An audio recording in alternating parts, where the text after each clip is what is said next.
இப்போ தச்சலா இப்போ எங்களுக்கு தேவையில்லை, நாங்கள் இங்கே சுவிஸில் இருக்கிறோம், நாங்கள் ஜெர்மனியில் இருக்கிறோம், நாங்கள் ஃப்ரான்ஸில் இருக்கிறோம்னு வச்சுக்கொண்டிருப்பீங்க. தச்சலா உங்களுடைய பாஸ்போர்ட்டை ரினியூ பண்ணிக்க டின் நம்பர் இருந்தால் தான் ரினியூ பண்ணலாம்னு சொல்லி அரசாங்கம் அந்த இடத்துல உங்களுக்கு ஒரு கட்டுப்பாடை விதிச்சா என்ன செய்வீங்க? இந்த இடத்துல வந்து பார்த்தீங்கன்னு சொன்னால் 3 மொழிகள்லையும், அதாவது ஆங்கிலம், தமிழ், சிங்களம் 3 மொழிகள்லையும் இந்த இடத்துல இந்த வெப்சைட் இயங்கக்கூடிய வகை. சரி, இப்போ இலங்கையில் ஏதோ டேக்ஸ் கட்டணுமாம், ஏதோ நம்பர் எடுக்கணுமாம், எல்லாமே எனி டேக்ஸ் தானாம் அப்படி என்றெல்லாம் நீங்கள் கேள்விப்பட்டிருப்பீங்க. சொல்லி இப்போ அரசாங்கம் உங்கள்கிட்ட சொல்கிறது இந்த நம்பரை ரெஜிஸ்டர் பண்ணி எடுத்து வச்சிருங்கன்னு சொல்லி. இப்போ இந்த நம்பரை ரெஜிஸ்டர் பண்ணி எடுத்த உடனே நீங்கள் அடுத்த நாளே டேக்ஸ் கட்டணும்னு சொல்லி அவசியம் இல்லை. உங்களுடைய பர்சனலாக நீங்கள் கொடுக்குற தரவுகள், உங்களுடைய பாஸ்போர்ட் இலக்கமாக இருக்கட்டும், தேசிய அடையாள அட்டை, உங்களுடைய வீட்டு முகவரி. இப்போ உதாரணத்துக்கு நீங்கள் ஒரு பெட்டி கடை வச்சிருக்கிறீங்க, அல்ல பெட்டி கடையில் வேலை செய்கிறீங்க, ஒரு புடவை கடையில் வேலை செய்கிறீங்க, புடவை கடை வச்சிருக்கிறீங்க, வீடு வாங்குறது, காணி வாங்குறது, விற்கிறது எதுவாக இருந்தாலும் உங்களுக்கு டின் நம்பர் வேணும். பேங்குக்கு போகிறீங்க, அக்கௌண்ட் திறக்க வேணும்னு சொன்னால் டின் நம்பர் வேணும். அப்போ 18 லட்சம் வரைக்கும் உங்களுக்கு வருமானம் வரலாம்.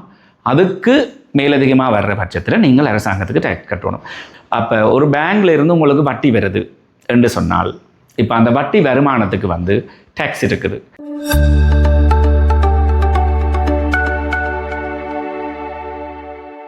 வணக்கம் அன்பு உள்ளங்களே, நான் ரஜீவன், யாழ்ப்பாணத்திலிருந்து. மிக முக்கியமான ஒரு காணொளி.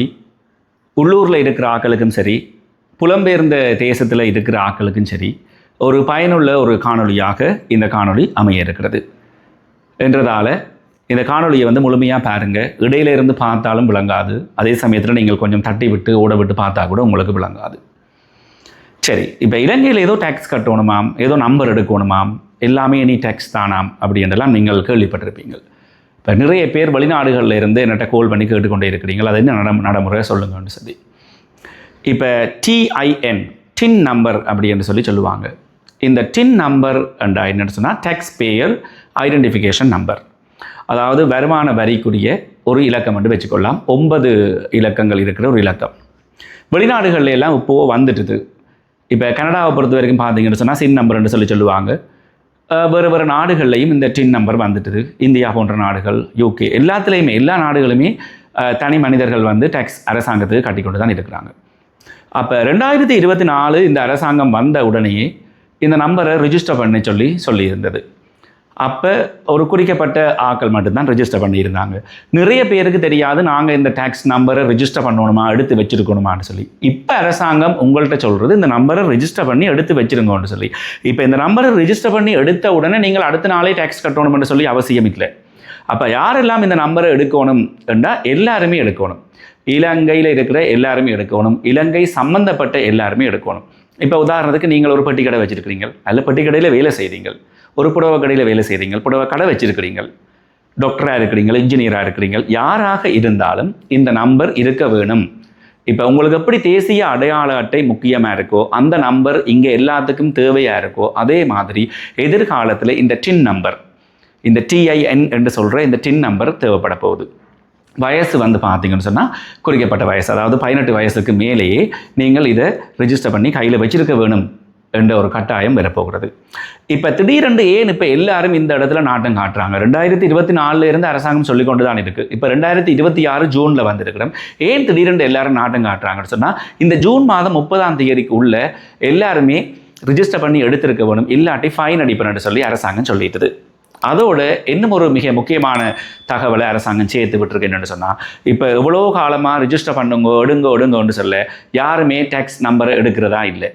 இரவரை திணைக்களத்தில் பார்த்தீங்கன்னு சொன்னால் லைனில் நின்றாலும் யாருக்கு தேவையோ அவர்கள் தான் நின்றாங்களே தவிர மற்ற ஆக்கள் இல்லை. அப்போ லட்சக்கணக்கான பேர் ரிஜிஸ்டர் பண்ணாமல் இருக்கிறபடியா இப்போ அரசாங்கம் என்ன சொல்லிட்டேன்னு சொன்னால், நீங்கள் ஒரு வாகனம் வாங்குறது அல்ல இருக்கிற வாகனத்தை விற்கிறது, வீடு வாங்குறது, காணி வாங்குறது, விற்கிறது எதுவாக இருந்தாலும் உங்களுக்கு டின் நம்பர் வேணும். பேங்குக்கு போகிறீங்க, அக்கௌண்ட் திறக்க வேணும்னு சொன்னால் டின் நம்பர் வேணும். அப்போ அரசாங்கம் இப்படி டைட் பண்ணி கொண்டு வந்துட்டுது. அப்போ நீங்கள் இப்போ இனி சாதாரணமாக பேங்குக்கு போனால் காசு வித்ட்ரா பண்ண போய்க்குள்ள உங்களை டின் நம்பரை ரெஜிஸ்டர் பண்ண சொல்லி பேங்க் வந்து புஷ் பண்ண போகுது. இப்போ எல்லாருமே இந்த வீடியோ பார்த்த உடனே ஓடி போய் இரவரை திணைக்களத்தில் நிற்கணுமென்ற அவசியம் இல்லை. நீங்கள் ஆன்லைனில் கூட இந்த சர்வீஸை செய்யலாம். ஆன்லைனில் எப்படி செய்கிறதுன்னு சொல்லி ஒரு சாதாரணமாக எளிமையாக இந்த காணொலியில் வந்து சேர்த்துருக்கிறேன். இப்போ இந்த ஒரு காணொலியிலேயே எல்லா விஷயத்தையும் சேர்க்க இயலாது. எப்படி நான் டுவல் சிட்டிசனுக்கு 2-3 வீடியோ பதிவேற்றணும், அதே மாதிரி இந்த டேக்ஸை பொறுத்த வரைக்கும் இன்னும் அடுத்தடுத்த வீடியோக்கள் தேவைப்படுற பட்சத்தில் உங்களுடைய கேள்விகளுக்கு பதில் சொல்கிற மாதிரி அந்த காணொலியை நான் பதிவேற்ற இருக்கிறேன். அப்போ இப்போ வந்து ஒரு சாதாரணமாக எப்படி போய் ரிஜிஸ்டர் பண்ணுறேன்னு சொல்லி இந்த இடத்துல இந்த காணொலியில் சேர்த்துக்கிறேன். அதை பார்த்து நீங்கள் பயன்பெற்றுக் கொள்ளலாம். இப்போ இந்த டேக்ஸ் பே பண்ணுறது, இந்த டேக்ஸை ரிஜிஸ்டர் பண்ணுறது எப்படி என்று சொன்னால், இப்போ எல்லாரையுமே அரசாங்கம் செய்ய சொல்லியிருக்குது. இப்போ உங்களுக்கு வருமானம் வருது இல்லை, அது ஒரு பக்கம் இருக்கட்டும், ரிஜிஸ்டர் பண்ணி முதல்ல நம்பரை எடுங்கோ என்று இந்த அரசாங்கம் சொல்லியிருக்குது. இப்போ வருமானத்தை பொறுத்த வரைக்கும் பார்த்தீங்கன்னு சொன்னால் 2024 அரசாங்கம் முதல்ல இந்த அறிவித்தலை விடையிக்கல. இப்போ ஒரு தனி மனிதனுக்கு ஒரு மாதம் 1 லட்சம் அதுக்கு கூட வர்ற பட்சத்தில் தாங்கள் வரி விதிக்க போகிறதா அரசாங்கம் வந்து சொல்லியிருந்தது. அப்படி பார்த்தா வருஷத்துக்கு வந்து 12 லட்சம் என்று சொல்லி அரசாங்கம் தந்திருந்தது. இப்போ அந்த நடைமுறை மாறி இருக்குது. வருஷத்துக்கு 18 லட்சம் என்று சொல்லியிருக்குது. அப்போ 18 லட்சம் வரைக்கும் உங்களுக்கு வருமானம் வரலாம். அதுக்கு மேலதிகமாக வர்ற பட்சத்தில் நீங்கள் அரசாங்கத்துக்கு டேக்ஸ் கட்டணும். இந்த டேக்ஸ் நம்பர் வந்து பார்த்தீங்கன்னு சொன்னால் நிறைய பேருக்கு ஆட்டோமேட்டிக்காக தானாகவே வந்துட்டுது. இப்போ எனக்கெல்லாம் பார்த்தீங்கன்னு சொன்னால் நானாக போய் ரிஜிஸ்டர் பண்ணல. என்னுடைய தனிப்பட்ட இதன்படி நான் ஒரு பிஸ்னஸ் ஒன்று ரிஜிஸ்டர் பண்ணியிருந்தேன். நான் அதே சமயத்தில் டுவல் சிட்டிசன் எடுத்தினான். இந்த ரெண்டில் ஏதாவது ஒரு கேட்டகரியை வச்சு அரசாங்கம் ஆட்டோமேட்டிக்காகவே என்னுடைய வீட்டு அட்ரஸுக்கு வந்து டின் நம்பரை அனுப்பியிருந்தது ஆரம்பத்தில். இப்போ எல்லாம் வந்து அந்த அனுப்புறதை விட்டு உங்களை வந்து ரிஜிஸ்டர் பண்ண சொல்லியிருக்குது. அப்போ ஒரு பேங்க்ல இருந்து உங்களுக்கு வட்டி வருது என்று சொன்னால், இப்போ அந்த வட்டி வருமானத்துக்கு வந்து டேக்ஸ் இருக்குது.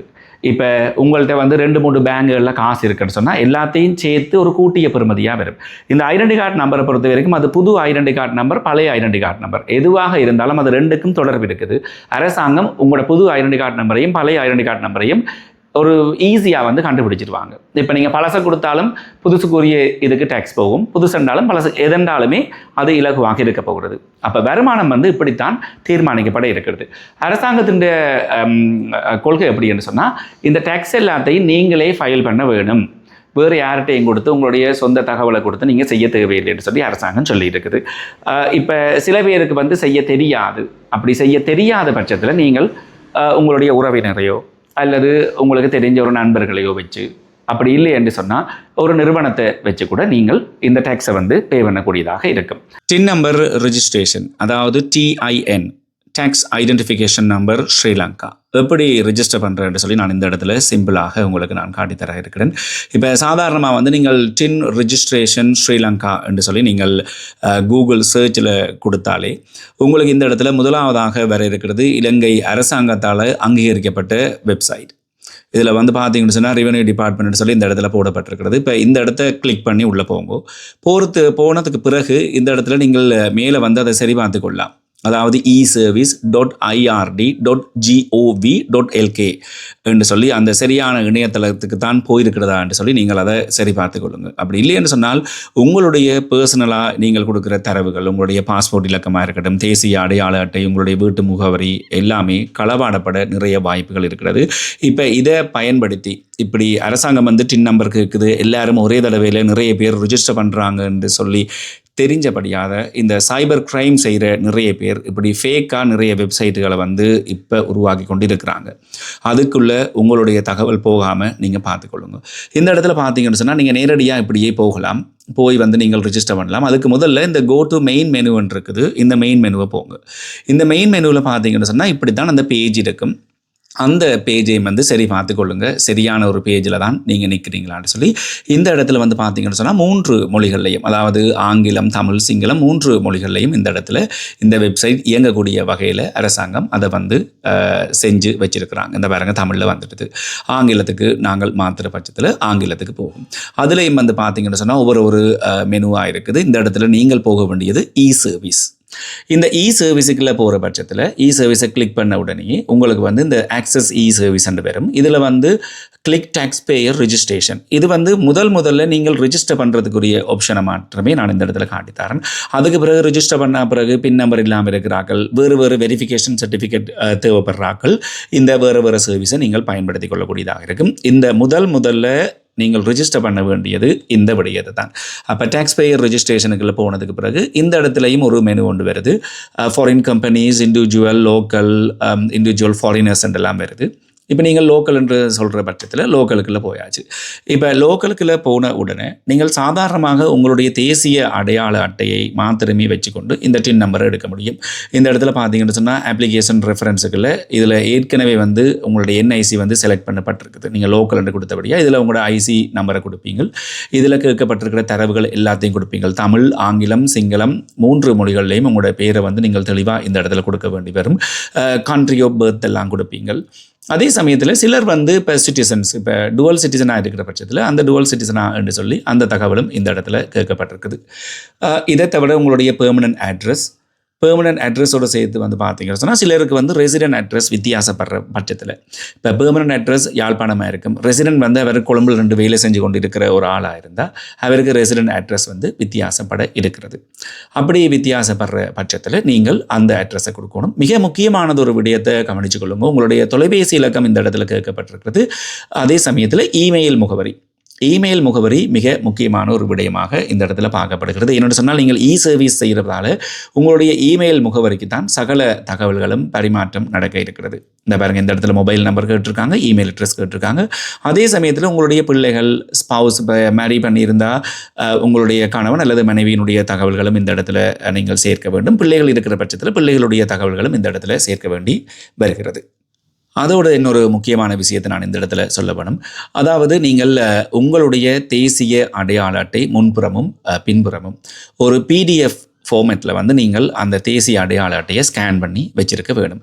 ஸ்கேன் பண்ணதுக்கு பிறகு இந்த இடத்துல நீங்கள் இந்த சப்போர்ட்டிங் டாக்குமெண்ட்டுக்குள்ள நீங்கள் உங்களுடைய தேசிய அடையாள அட்டையை நீங்கள் தெரிவு செஞ்சு, இந்த பாருங்க நேஷனல் ஐடென்டி கார்டு இருக்கு, இதை தெரிவு செய்துட்டு இந்த ஃபைலுக்குள்ளே போய் நீங்கள் அப்லோட் கொடுத்து விட வேணும். அப்போ இந்த ஸ்கேன் பண்ணுறேன்னு சொன்னால் நீங்கள் ஸ்கேன் பண்ணி உங்களுடைய கம்ப்யூட்டரில் ஏற்றி வச்சுருக்கலாம். சிலருக்கு வந்து இப்போ ஸ்கேன் பண்ணுறது வந்து இப்போ வாட்ஸ்அப்பில் வந்து பார்த்தீங்கன்னு சொன்னால் டாக்குமெண்ட்டுக்குள்ளே போய் ஸ்கேன் டாக்குமெண்ட்னு சொல்லி நிறைய ஆப்புகள் வந்துட்டுது. அப்போ அதுகளுக்குள்ளால போய் நீங்கள் ஸ்கேன் பண்ணி எடுத்து நீங்கள் இந்த இடத்துல அப்லோட் பண்ண வேண்டும். ஏன்னா சப்போர்ட்டிங் டாக்குமெண்ட்டே உங்களுடைய ஐடி தான். உங்களோட ஐடியை வச்சுக்கொண்டு தான் நீங்கள் இந்த டேக்ஸ் டாக்குமெண்ட்ஸை எடுக்க இருக்கிறீங்க.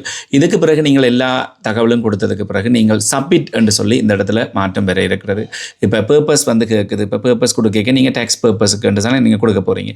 இன்கம் டேக்ஸ் கிளியரன்ஸ் அல்லது tax purpose. Income tax clearance என்று சொல்லிட்டு நீங்கள் நெக்ஸ்ட் கொடுக்கும் பொழுது இதில் நான் ஃபில் பண்ண விட்டபடியாக எனக்கு எல்லாத்தையும் வந்து ஃபில் பண்ண சொல்லுது.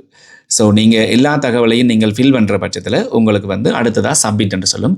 சப்மிட் பண்ணதுக்கு பிறகு என்ன செய்யும் என்று சொன்னால் உங்களுக்கு சொல்லும் 3 தொடக்கம் 5 பிஸ்னஸ், அதாவது வேலை நாட்களுக்குள்ள உங்களுடைய டேக்ஸ் நம்பர், உங்களுடைய டின் நம்பர் உங்களுக்கு இமெயில் மூலமாக அறிவிக்கப்படும் என்று இந்த இடத்துல உங்களுக்கு ஒரு மெசேஜ் ஒன்று வரும். அடுத்ததாக மிக முக்கியமான ஒரு விடயத்தை இந்த இடத்துல நான் உங்களுக்கு தெரிவிக்க வேணும். இப்போ நான் ஏற்கனவே சொல்லியிருந்தேன், இப்போ ரிஜிஸ்டர் பண்ண உடனேயே நாங்கள் அரசாங்கத்துக்கு காசு கட்ட வலிக்கிடணுமா என்று இல்லை. இப்போ எப்படி ரிஜிஸ்டர் பண்ணுறேன்னு சொல்லி பாருங்க, அந்த நம்பரை எடுங்க, அதுக்கு பிறகு எப்படி டேக்ஸ் கட்ட வேணும், யாரெல்லாம் கட்ட வேணும்னு சொல்லி வேறு காணொலிகளில் நான் உங்களுக்கு தெரியப்படுத்துவேன். அப்படி இல்லை என்று சொன்னால் அரசாங்கம் உங்களுக்கு தெரியப்படுத்தும். இப்போ புலம்பெயர்ந்து இருக்கிற ஆட்களுக்கு இந்த டேக்ஸ் தேவையா, இந்த நம்பர் எடுக்கணுமா, அதை தான் நான் சொல்லியிருந்தேன். இப்போ இந்த அப்ளிகேஷனுக்குள்ளே முதல்ல அதில் போய் பார்த்தீங்கன்னு சொன்னால் நீங்கள் இண்டிவிஜுவல் லோக்கல்ன்றது இருந்தது, பிறகு இண்டிவிஜுவல் ஃபாரின் இருந்தது. இப்போ ஃபாரினர்ஸ், அதாவது நான் சொல்கிறது ரியல் ஃபாரினர்ஸ், டூரிஸ்ட் எடுக்க தேவையில்லை. இப்போ நீங்கள் வந்து ஒரு வெளிநாட்டு பாஸ்போர்ட்டோடு இருக்கிறீங்கன்னு சொன்னால் உங்களுக்கு இலங்கையில் டேக்ஸ் ரிஜிஸ்டர் பண்ணணுமாண்டா இல்லை. ஆனால் இலங்கை பாஸ்போர்ட்டோ இலங்கை ஐடென்டி கார்டோ அல்லது இலங்கையில் இருந்து போய் அங்கே வெளிநாடுகளில் விசாவை எடுத்து வச்சிருக்கிறீங்கன்னு சொன்னால் கண்டிப்பாக உங்களுக்கு ஏதோ ஒரு இடத்துல இந்த டின் நம்பர் தேவைப்படும். நீங்கள் இப்போ ரிஜிஸ்டர் பண்ணாமல் விட்டால் கூட திருப்பி ஏதோ ஒரு இடத்துல ரிஜிஸ்டர் பண்ண வேண்டி வரும். இப்போ சாதாரணமாக ஒரு சிம் எடுக்க போய்க்க கூட இந்த டின் நம்பரை கேட்கலாம். லைசன்ஸ் எடுக்க போய்க்க இந்த டின் நம்பரை கேட்கலாம். அப்படியும் இல்லை என்று சொன்னால் நீங்கள் ஒரு காணி வாங்குறது, காணி விற்கிறது, காணி கை மாற்றுறது, வாகனம் எடுக்கிறது, வாகனத்தை இது பண்ணுறது, ஏன் ஒரு கதைக்கு சொல்ல போனால் நீங்கள் இங்கே வந்துட்டு திருப்பி ரிட்டர்ன் டிக்கெட் போட கூட உங்களுக்கு டின் நம்பர் கேட்க வாய்ப்புகள் இருக்கிறது. அதனால தான் சொல்கிறேன், இப்போ இந்த டின் நம்பரை வந்து இலகுவான முறையில் அரசாங்கம் தந்திருக்கு பதிஞ்சு எடுக்கிறதுக்கு. இப்போ நீங்கள் வந்து இப்போ வெளிநாடுகளில் இருக்கிறீங்க, இங்கே இருந்து போய் அங்கே வெளிநாடுகளில் பெர்மனன்ட் வீசா எடுத்து 10 வருஷம் இருக்கிறீங்க, 15 வருஷம் இருக்கிறீங்கன்னு சொன்னால் உங்களுக்கு நேரம் இருக்கிற பட்சத்தில் இலங்கை பாஸ்போர்ட் தான் இருக்கிறீங்கன்னு சொன்னால் ஏதோ ஒரு இடத்துல இலங்கையோட தொடர்பாக தானே இருக்கிறீங்க. அப்போ நீங்கள் டின் நம்பரை எடுக்க வேணும், எடுத்து வச்சுருங்கோ. இப்போ தச்சலா இப்போ எங்களுக்கு தேவையில்லை, நாங்கள் இங்கே சுவிஸில் இருக்கிறோம், நாங்கள் ஜெர்மனியில் இருக்கிறோம், நாங்கள் ஃப்ரான்ஸில் இருக்கிறோம்னு வச்சுக்கொண்டிருப்பீங்க. தச்சலாக உங்களுடைய பாஸ்போர்ட்டை ரினியூ பண்ணிக்க டின் நம்பர் இருந்தால் தான் ரினியூ பண்ணலாம்னு சொல்லி அரசாங்கம் அந்த இடத்துல உங்களுக்கு ஒரு கட்டுப்பாடை விதிச்சா என்ன செய்வீங்க? அல்லது ஐடென்டி கார்டு தொலைஞ்சிட்டு எடுக்க போகிறோம், எதுவாக இருந்தாலும் இந்த டின் நம்பரை வச்சு தான் இந்த அரச இயந்திரம் தொடர்ந்து ரன் பண்ண இருக்குது, அதாவது நடக்க இருக்குது என்றதால் இந்த டின் நம்பர்ன்றது ஒரு ஆரம்ப கட்ட நடவடிக்கையாக இருக்குமே தவிர இதோட நிற்காது. இதுக்கு பிறகு அரசாங்கம் நான் சொன்ன மாதிரி ஒவ்வொரு இடத்துலையும் இந்த டின் நம்பரை பாவிக்கிற மாதிரி கொண்டு வந்து விடப்போகிறது. உங்களுக்கு ஏதாவது தகவல்கள் அதாவது தேவைப்படுற பட்சத்தில் நீங்கள் எனக்கு கால் பண்ணி கேட்கலாம், அப்படி இல்லாட்டி கமெண்ட்ஸில் சொல்லுங்கள். இப்போ ரிஜிஸ்ட்ரேஷன் நடந்துருக்கு, அதுக்குரிய ஒரு காணொலியாக தான் இருக்கிறது. நிறைய தகவல்கள் இருக்கிறது, ஒரு காணொலியிலேயே எல்லா தகவலையும் சொல்கிற பட்சத்தில் உங்களுக்கு குழப்பமாக இருக்கும். மிக முக்கியமானது ஒன்று, அதை சொல்லிப்பட்டு இந்த காணொலியை முடிக்கிறேன். உங்களுடைய தேசிய அடையாள அட்டை இலக்கம் வேணும் உள்ளூரில் இருக்கிறார்கள். அப்படி இல்லைன்னு சொன்னால் வெளிநாடுகளில் இருக்கிறார்கள், நீங்கள் பாஸ்போர்ட் நம்பரை வச்சு நீங்கள் ரிஜிஸ்டர் பண்ணக்கூடியதாக இருக்கும். இப்போ உள்ளூர் முகவரியை போடணுமா வெளிநாட்டு முகவரியை போடணுமான்னு சொன்னால் உள்ளூர்லேயே 2 முகவரி கேட்குறாங்க. அதாவது நிரந்தர முகவரி, நீங்கள் தற்காலிகமாக இருக்கிற முகவரி. இப்போ கொழும்பில் இருக்கிற ஒரு ஆள் இங்கே வந்து யாழ்ப்பாணத்தில் வேலை செய்யலாம் தானே, அப்போ அந்த முகவரி, அப்போ கொழும்பு முகவரி நிரந்தர முகவரியாக இருக்கும், யாழ்ப்பாண முகவரி தற்காலிக முகவரியாக இருக்கும். அதே மாதிரி இண்டிவிஜுவல் ஃபாரின் என்று சொல்லி அந்த செக்ஷனில் முதல்ல பார்த்துருந்தீங்க, அதுக்குள்ளே போகிறதா இருந்தால் உங்களுடைய பாஸ்போர்ட் இலக்கம் மாத்திரம் கேட்கப்படும். அந்த இடத்துல உங்களோட ஃபாரின் அட்ரஸும் கேட்குது, லோக்கல் அட்ரஸ் ஏதாவது இருந்தால் அதையும் கேட்குது, டுவல் சிட்டிசன்டா டுவல் சிட்டிசன் கேட்குது. ஸோ இருக்கிற தகவலை கொடுத்து முதல்ல டின் நம்பரை எடுங்கோ, அதுக்கு பிறகு மேற்கொண்டு என்ன நடவடிக்கைகள் இந்த அரசாங்கத்தால் மேற்கொள்ளப்படுதுன்னு சொல்லி அப்பப்போ நான் உங்களுக்கு அறிய தருகிறேன். என்னுடைய சேனலை இப்போ தான் நீங்கள் முதல்ல பார்க்குறீங்கன்னு சொன்னால் மறக்காமல் சப்ஸ்கிரைப் பண்ணிட்டு பாருங்கள். அதே சமயத்தில் ஃபேஸ்புக்கில் நிறைய பேர் பார்த்து கொண்டிருக்கிறீங்க, அந்த ஃபாலோ பண்ணி வச்சிங்கன்னு சொன்னால் அடுத்தடுத்த காணொலிகளை நீங்கள் தவறவிட வேண்டிய அவசியம் வராது. மறுபடியும் உங்களை ஒரு புதிய காணொலியில் சந்திக்கிறேன். இப்போதைக்கு நன்றி.